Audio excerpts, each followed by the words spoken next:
two of the biggest streaming platforms, each battling for your binge time. Which one really delivers? On the left, Netflix, the global leader in streaming. And on the right, Max, home to blockbuster originals and curated classics. Let's skip the buzzwords and get to the real stuff. Each category earns points. And at the end, you'll see exactly who comes out on top. The result might not be what you expect. Okay, so here's how we're breaking this down. Picture this mind map right here, all right? We've got 6 categories in the ring today. Price and value, content library, device and simultaneous streams, video quality and 4K, originals and exclusives, and finally, user experience. Ready? Cool. Let's roll. All right, so first up, price and value. Netflix honestly starts strong here. It's got a lower entry price, like $8 a month if you don't mind ads, and I love how they have a bunch of flexible tiers for basically any budget. And this is a big deal, the top plan lets you stream on up to 6 devices. But yeah, once you get to premium, it gets a little spicy at $24.99. Plus, if you're thinking the cheapest plan means you get everything, not really. Some stuff's locked away. Now, Max isn't slouching either, especially if you're looking at annual plans, because, hey, discounts.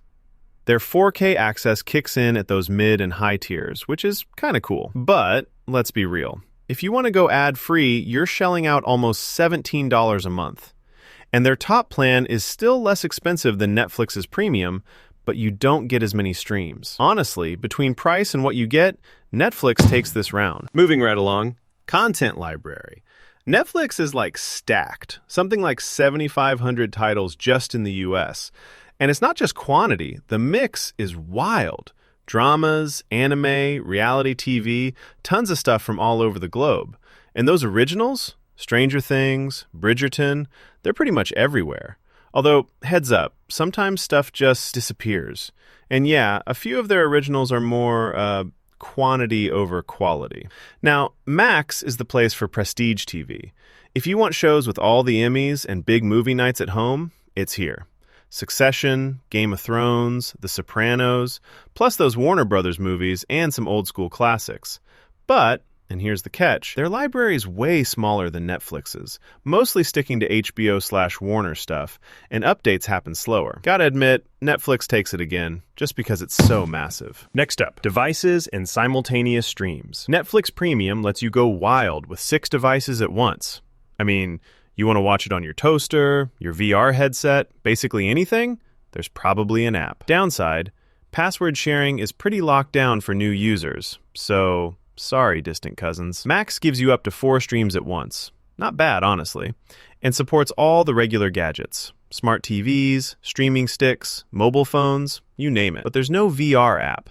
And for PC users, the quality might not be top-notch. So, for device range and sheer flexibility, gotta give it to Netflix again. Quick break. Did you know Netflix used to literally mail out DVDs? Yeah. You'd sit at home waiting for the post. Wild, right? All right, let's talk about video quality and 4K. Netflix is flexing hard here, with more than 1,000 titles in 4K and HDR. No joke.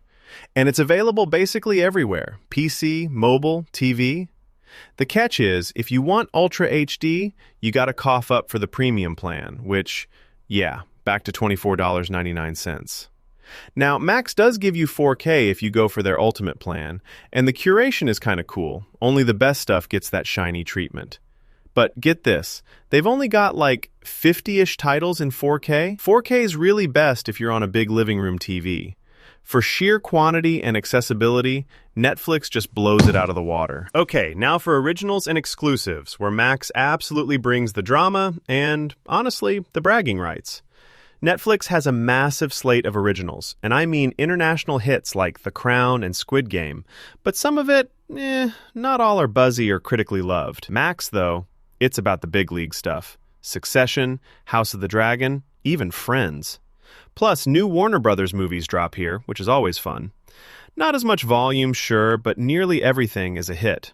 So, no contest. Max wins the originals game. Last up, user experience.